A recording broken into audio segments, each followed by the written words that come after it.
The last thing my mother ever asked me was to burn her diary without reading it. But I read just one page. That single page proved my entire life was built on a lie. My name is Claire Bennett, and if I had honored my mother's final wish, I would have lived the rest of my life believing a beautiful lie. My mother, Margaret, passed away after a long battle with heart disease. She wasn't just my mother. She was my best friend. She never missed a birthday, never forgot to call, and somehow always knew when I needed her most. At her funeral, people described her as honest, kind, and selfless. I believed every word. 2 days later, our family lawyer asked me to come to his office. He handed me a small wooden box. Inside was an old leather diary wrapped in a white ribbon. There was also a handwritten note.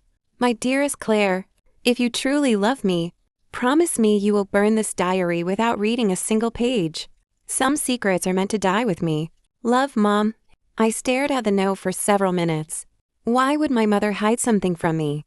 I carried the box home and placed it on the kitchen table. My husband, Ethan, looked at it. Are you going to do what she asked? I nodded. I think so. But that night, I couldn't sleep. Every time I closed my eyes, I thought about the diary waiting downstairs. Around 2 in the morning, I finally gave in. I'll only read one page, I whispered, just enough to understand why she wanted it burned. I untied the ribbon, opened the diary, turned to the very first page. The ink had faded with time, but one sentence was still perfectly clear. The day Claire was born, I promised never to tell her who her real mother was. The diary slipped from my hands. My heart stopped. I whispered the only words I could manage. What? Before I could read another line, someone knocked on my front door. Standing outside was a woman I'd never seen before. She looked straight into my eyes and quietly said, I've been waiting 32 years to meet you, Claire. My heart pounded. I stared at the woman standing on my porch. She looked to be in her early 60s. Her silver hair was neatly tied back. In her hands, she held a small bouquet of white lilies. I think you've mistaken me for someone else, I said. She slowly shook her head. No, I've dreamed about this moment for 32 years. A chill ran down my spine.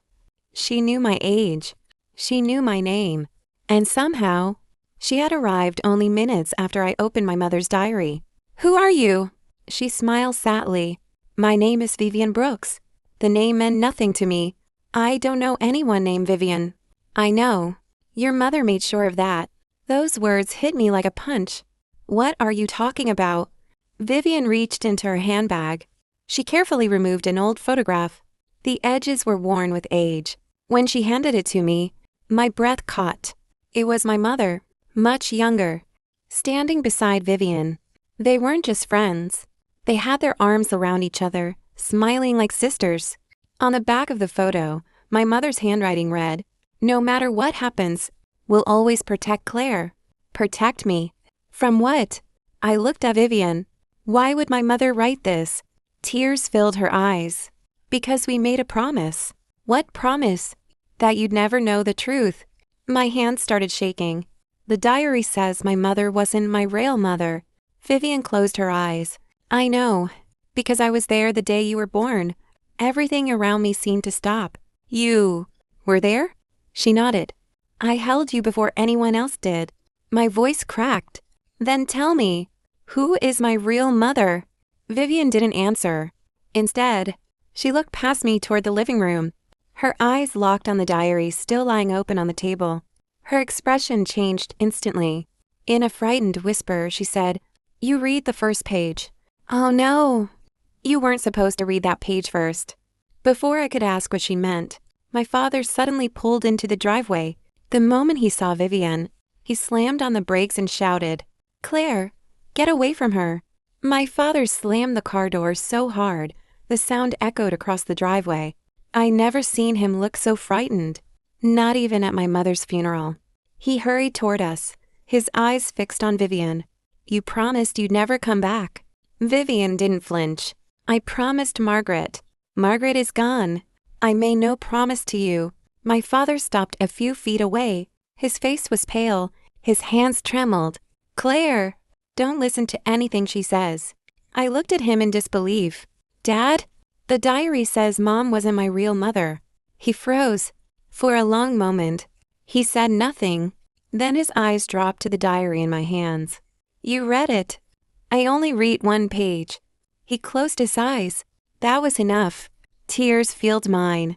So, it's true? He slowly nodded. Yes. Every part of me wanted him to say it was all a mistake. Instead, he whispered, Margaret wasn't the woman who gave birth to you. The words shattered what was left of my world. Then who is? Before he could answer, Vivian quietly said, I know her. I turned toward her. You know my biological mother? She nodded. I knew her better than anyone. My heart pounded. Where is she? Vivian looked away. That's the hardest part. I grabbed her arm. Tell me, please. Tears rolled down her cheeks. I can't. Not until you finish reading your mother's diary. I stared at her. Why? Because your mother spent 32 years writing down the truth, and she wanted you to hear it. In her own words, my father reached for the diary. Claire, please, give it to me. I promised your mother I'd destroy it if you ever found it. I stepped back. No more lies. I opened the diary again. This time, I turned to the second page. At the top, my mother's handwriting read, Claire, if you've come this far, your father is probably trying to stop you. My father covered his face. He whispered, I'm so sorry. I looked down and read the next sentence. My mother's words made my blood run cold. The woman you believe is your biological mother isn't your mother either. I read the sentence 3 times. It never changed. I slowly looked up from the diary. My father was crying. Vivian stood frozen beside the doorway. What does that mean? I whispered. No more riddles. I want the truth. My father rubbed his face with both hands. Claire, I wanted to tell you 100 times. But every time I tried, I remembered the promise I made to Margaret. I shook my head. So who gave birth to me? Vivian quietly answered. Your biological mother's name was Amelia Carter. The name meant nothing to me.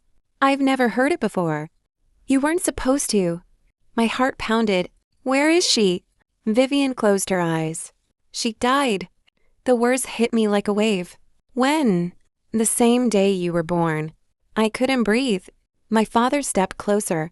Claire, Amelia was Margaret's younger sister. I stared at him. My aunt? He nodded. They were inseparable. When Amelia became pregnant, she was raising you alone. She planned to start over. But during childbirth, she suffered a massive complication. The doctors couldn't save her. Tears streamed down my face. So, Mom, I couldn't even finish the sentence. My father smiled through his tears. Margaret held you in her arms that day. She kissed your forehead, and she made Amelia one promise. Claire will never grow up without a mother. Vivian nodded. She kept that promise every single day.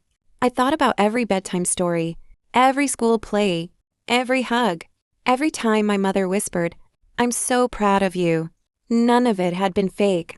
She had chosen me. Then I noticed something tucked between the diary's pages.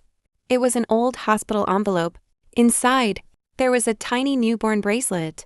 The name on it wasn't Claire. It read, Baby Grace Carter. I looked at my father in confusion. My name isn't Grace. His face turned white. It was supposed to stay hidden. I unfolded one final document from the envelope. At the bottom of the adoption papers, someone had crossed out Grace Carter and written Claire Bennett. But underneath, there was one signature. It wasn't my mother's.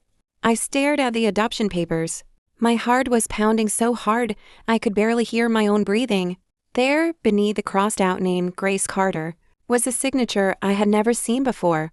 The name read, Elizabeth Cotter. I looked at my father. Who is Elizabeth? His face turned pale. He didn't answer. Instead, Vivian slowly sat down. She looked exhausted, as though she had carried the secret for decades. Elizabeth was Amelia's mother. My grandmother. Vivian nodded. Yes. I frowned. If she signed the adoption papers, why was everything hidden from me?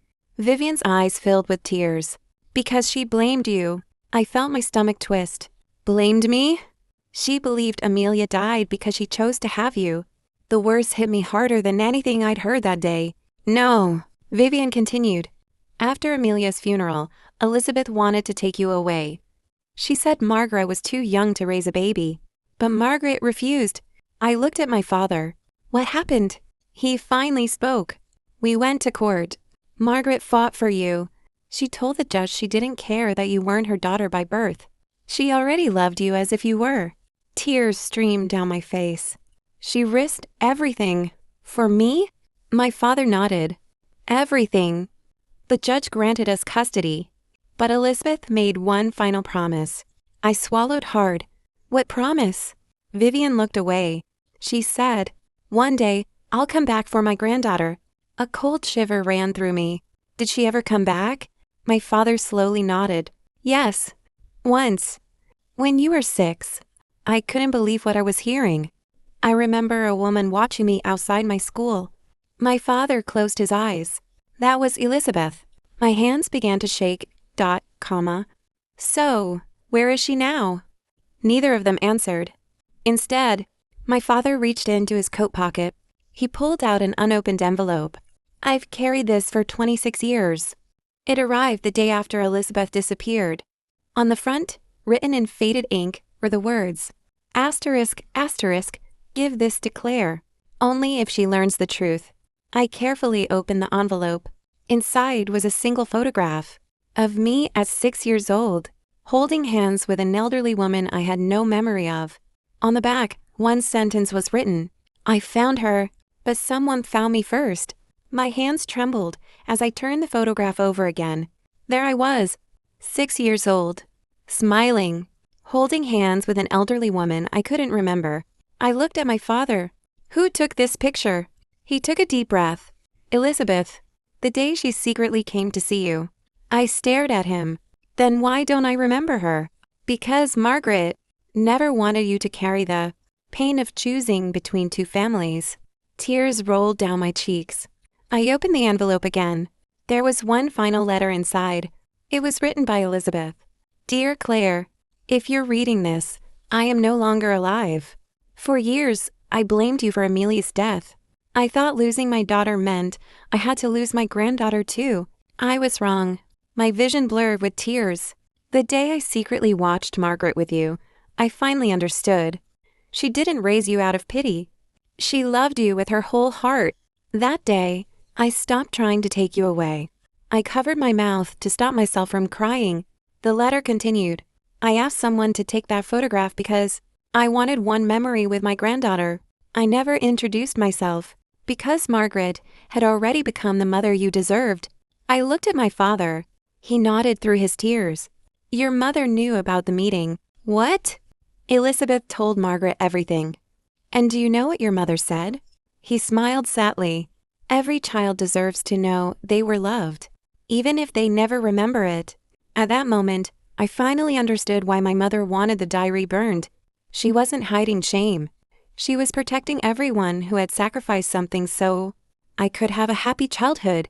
I walked into my mother's bedroom one last time. I gently closed the diary.